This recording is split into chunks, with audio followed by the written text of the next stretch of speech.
घोषणा पत्र जारी किया था उसमें ये कहा गया था कि 2022 तक किसानों की आय दोगुनी हो जाएगी। आज हम 2022 में हैं, छठवां बजट पेश हो रहा है। क्या सरकार बताएगी कि हमारे किसानों का, उनकी फसल का जो इन्होंने वादा किया था कि आय दोगुनी हो जाएगी, उसका जवाब क्या है सरकार के पास?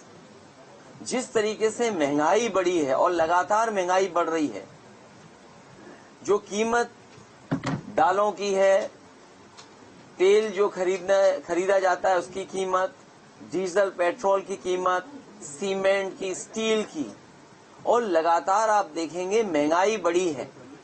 इनके लगातार बजट आने से गांवों में उदासी है। हमारा नौजवान जो उम्मीद लगा करके बैठा था नौकरी और रोजगार मिलेगा, आंकड़ों में तो दिखाई दे रहा है कि नौकरी और रोजगार है।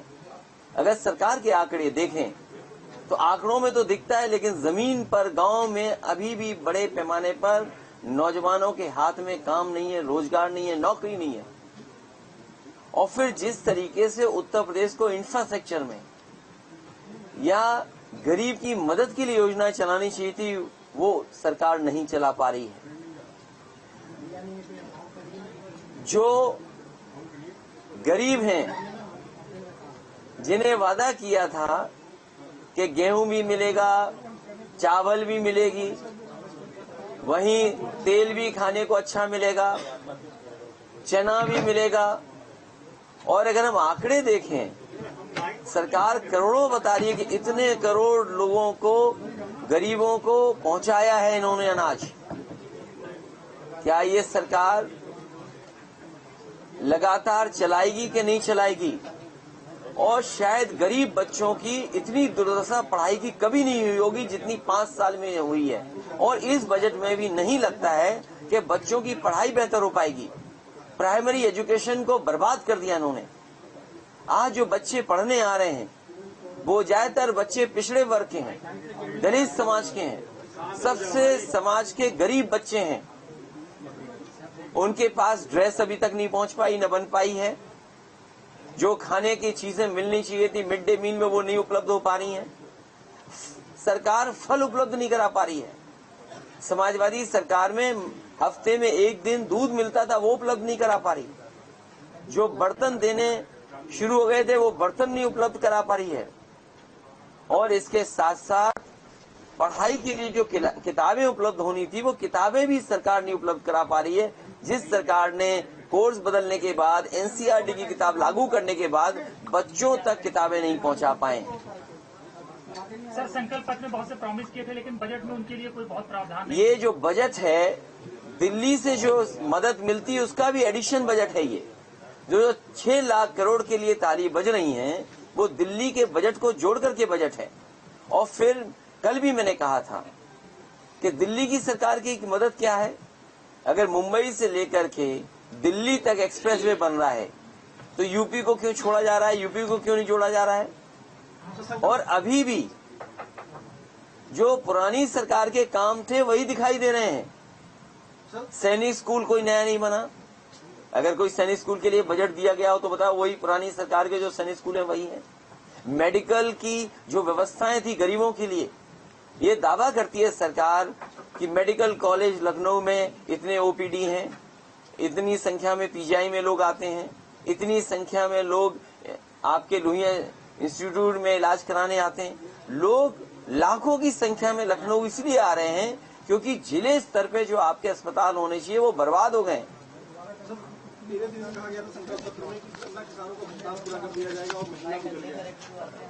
किसान के गन्ने का भुगतान का तो सरकार बताती है, लेकिन सरकार कभी ये नहीं बताती कि बकाया कितना है।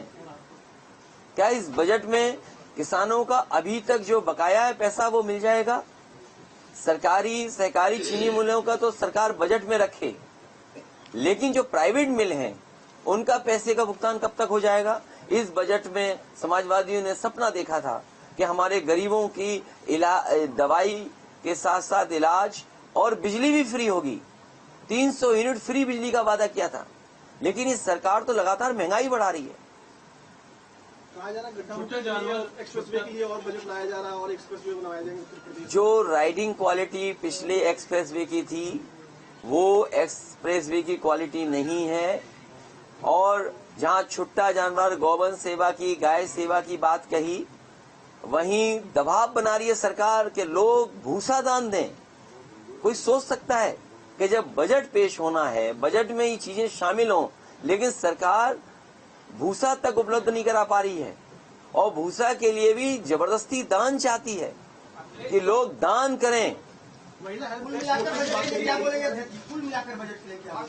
पिछले 5 साल में धोखा मिला। ये आंकड़ों का एक मकर जाल है जिसमें आप ढूंढते रहिए आपके लिए क्या है, आप ढूंढते रहेंगे आपको मिलेगा नहीं आपके लिए क्या है। सवाल ये है कि किसान की आय दोगुनी कब होगी, हमारे उत्तर प्रदेश के नौजवान उनको नौकरी रोजगार कब मिलेगा। आज भी बड़े पैमाने पर भर्तियां सरकार नहीं कर पाई, पेपर आउट हुए। और एसआई जैसी भर्ती सोचिए, इतनी तैयारी के साथ की गई हो और उसमें घोटाला हो गया हो। 100 के लगभग लोग पकड़े जा चुके हैं। अगर 100 तक के लोग पकड़े जा चुके हैं, सरकार ये जानती है कि एसआई भर्ती में करप्शन हुआ है, इलीगल मीन से लोगों को पास किया गया है, तो इस परीक्षा को कैंसिल क्यों नहीं कर रहे? महिला सुरक्षा महिला टैक्स खोलने की बात कही जा रही है, सरकार बता रही है।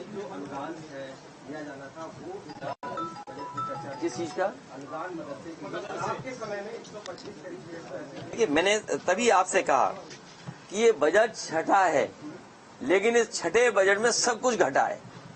लेकिन सुरेश खन्ना तो कह रहे हैं कि 16% 2016 में बेरोजगारी था, अब जो है 2.9 हो गया है। मैं आपका धन्यवाद देता हूं, क्योंकि ये जो 2 टर्म्स हैं, अनएम्प्लॉयमेंट रेट और एम्प्लॉयमेंट रेट, जिस तरीके से सरकार हमेशा ये बताती है कि गन्ने का भुगतान इतना हुआ है, लेकिन सरकार बकाया नहीं बताती है। इसी तरह सरकार हमेशा ये कहती है अनएम्प्लॉयमेंट रेट हमारा ये है, लेकिन एम्प्लॉयमेंट रेट क्या है? सर कहा जा रहा है महिलाओं के लिए महिला टैक्स खोला जाएगा, सुरक्षा बढ़ाई जाएगी और सुरक्षित महिलाओं के लिए उत्तर प्रदेश में। इस सरकार ने पिंक बूथ बनवाए, 1090 का बजट बर्बाद कर दिया, आशा ज्योति केंद्र बर्बाद कर दिए, 181 में जो पर्याप्त बजट होना चाहिए वो भी नहीं है। आज सबसे ज्यादा एनसीआरबी के आंकड़े कहते हैं, जो एनसीआरबी के आंकड़े कहते हैं वो ये कहते हैं कि सबसे ज्यादा महिलाओं पर, बच्चियों पे घटनाएं अगर कहीं हो रही तो उत्तर प्रदेश नंबर 1 है। और दूसरा जो पिछले साल का आंकड़ा है, अगर उस आंकड़े को आप देखेंगे तो सबसे